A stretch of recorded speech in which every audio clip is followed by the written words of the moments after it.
ready to roll whenever y'all are. So, Johnny, tell me a little bit about some of the experiences you've had in your life. Well, it's a combination of 54 years, substance abuse, mental illness diagnosis, justice involvement, homelessness, and then recovery. It's been a journey that I'm continually on, because every day I have to deal with my demons, and I have to keep them in check, keep my emotions in check, and keep my focus. So, out of the list of barriers that you were talking about, homelessness, incarceration, and justice, tell me a little bit more about one or two of those that affected you the most, or the combination. I think what has affected me the most was being homeless in New York for 20-something years. That was a combination of, really, it was my fault, because I left and went to New York with no family, no friends, no job, knowing nothing. I packed up at about 35 years old. I was working on Hatteras Island. I decided, God, send me somewhere and I'll survive. And it was either New Orleans or New York City. And when I asked for the price of both tickets, New York was $10 cheaper. So I wound up in New York for $10. Went through my money, then wound up on the street and entered into the shelter system.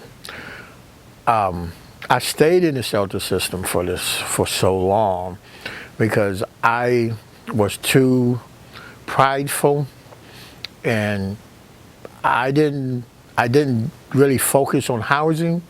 The way I saw it is, hey, if they gave me a place, then I could keep what money I could keep and do what I want to do. I could drink or get high or do whatever I wanted to do, which is what I was doing. It came to a point when I had an altercation with the police that between my probation officer threatening to put me in jail and V&S because I was on pain pills too, or P.A.U.S.E. I was on P.A.U.S.E. I was using cocaine, I was drinking alcohol, I was smoking weed, and I was taking no P.A.U.S.E. And they told me, if I want to kill myself, I can't do it on the taxpayer's dollar. So I had to go into recovery. And I went to Greenwich House.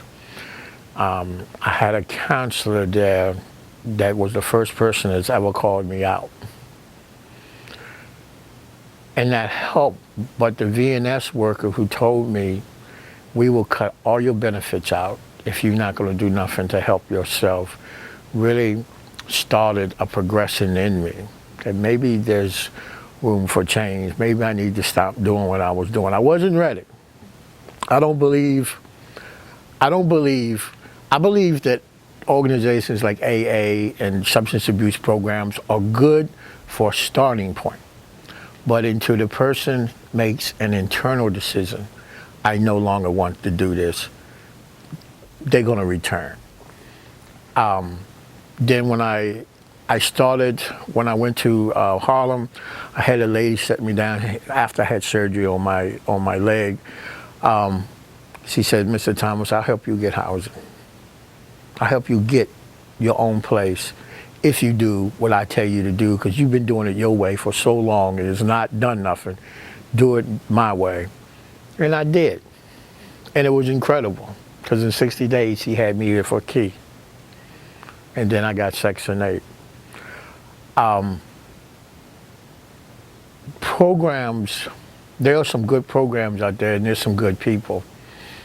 But the major problem that I found in all the years, including with me becoming homeless here in North Carolina, what I have found to be the biggest problem is the attitude and the dignity and the way people are treated. If you take somebody it's a trauma to lose everything you have and wind up on the street. We accept that. That's a trauma.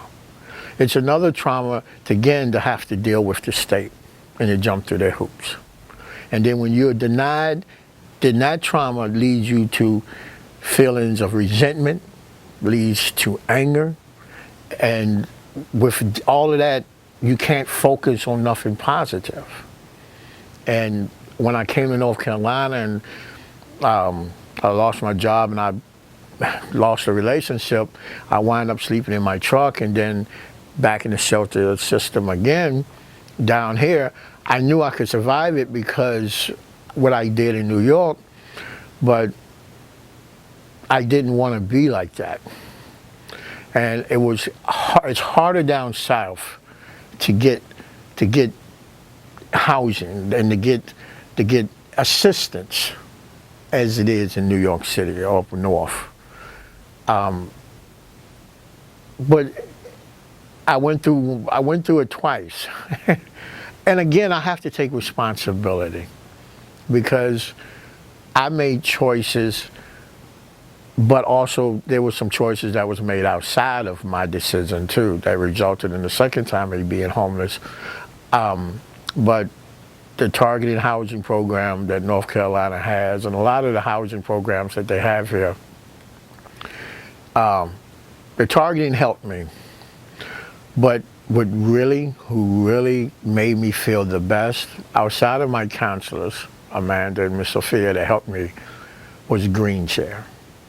When I went to Green Chair to get my furniture and to turn the apartment into a home, the way these people, the love and the understanding and the patience that they showed me was so incredible. They changed me. They showed me, hey, you know what? Maybe the way you've dealt with people or you deal with people, maybe you need to reevaluate how you doing things. And that's how I tried to carry my life. And then I decided I want to do something more. You know, I got certified as a peer. I'm involved with city council.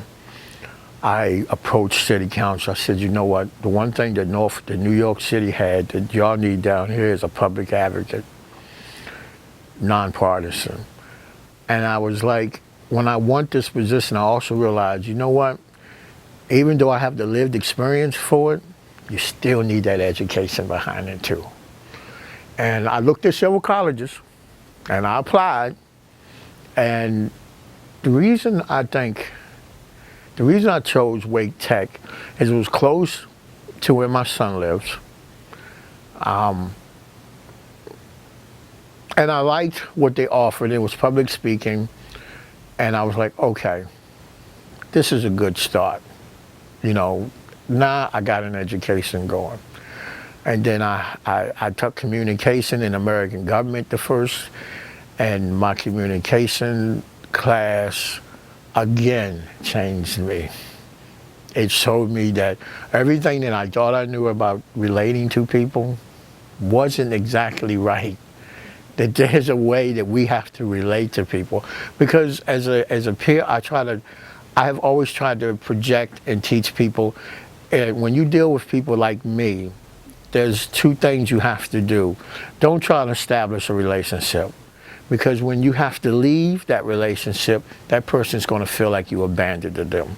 So you setting them up to return to whatever they was doing, use this if they were using substances or something like that. But it's better to have a connection, to have empathy. But if you have that connection with them, it says, you know what, I understand where you at, and it takes a peer. Even when I work with therapists as a peer for 2 companies, I always got better information from my clients, and my clients relate to me because I knew where they're at and I knew where they were going. But Wake Tech has taught me, even though I knew that, I have to be careful about how I express it, because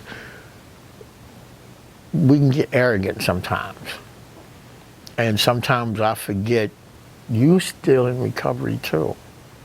You have to take care of yourself. And I had to learn how to keep my emotions in check.